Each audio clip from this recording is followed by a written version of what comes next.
Hi all, I hope you have been good. Today I wanted to encourage us to build reservoirs of comebacks. There is something about shock or trauma or a setback that tends to cloud our judgment. And for us to make it through those times, we must have built some reservoir of positive comebacks, some reservoir of how we perceive certain things when life knocks us down, when life throws challenges at us. So this past week, I went to hospital and I got there and I was very in a panic mode because I was not okay. And I got there and the nurse attended to me and said I must wait for the doctors to come. And as I was lying on the bed, the first thought that came to my mind was the last time you were in this hospital was when you lost your brother, and he was lying on the exact same bed that you're lying on.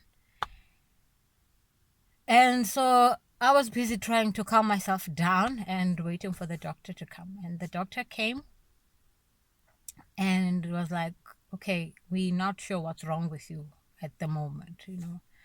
It could be a once-off thing or it could be a beginning of something that's really life-threatening, but we have to wait it out for the next few days.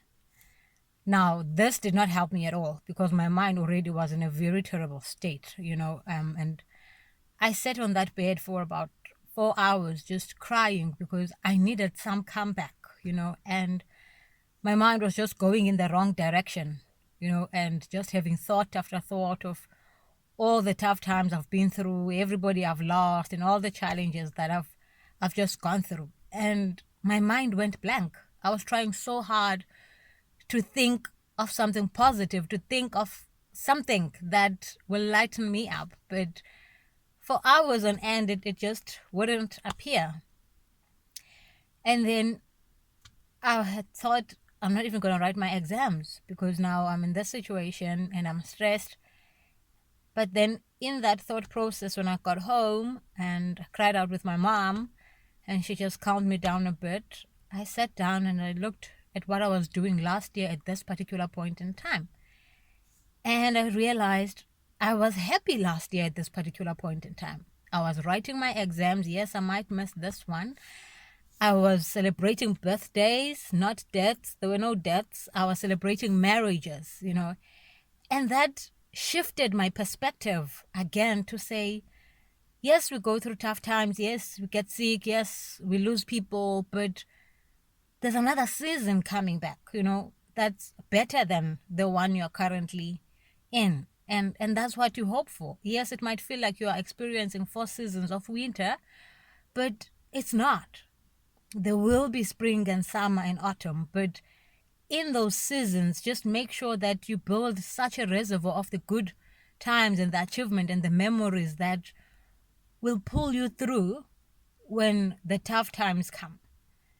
So there is power within you to view things in a certain perspective. I actually say this in my book that you don't have to confess the negative to emphasize the positive. You can actually state the positive. And in my case, it was a matter of, well, it's not the worst case scenario. And that's what I held on to. So I wish you all the best. Love you very much. Never forget, no matter what you are going through, there's power within you to overcome.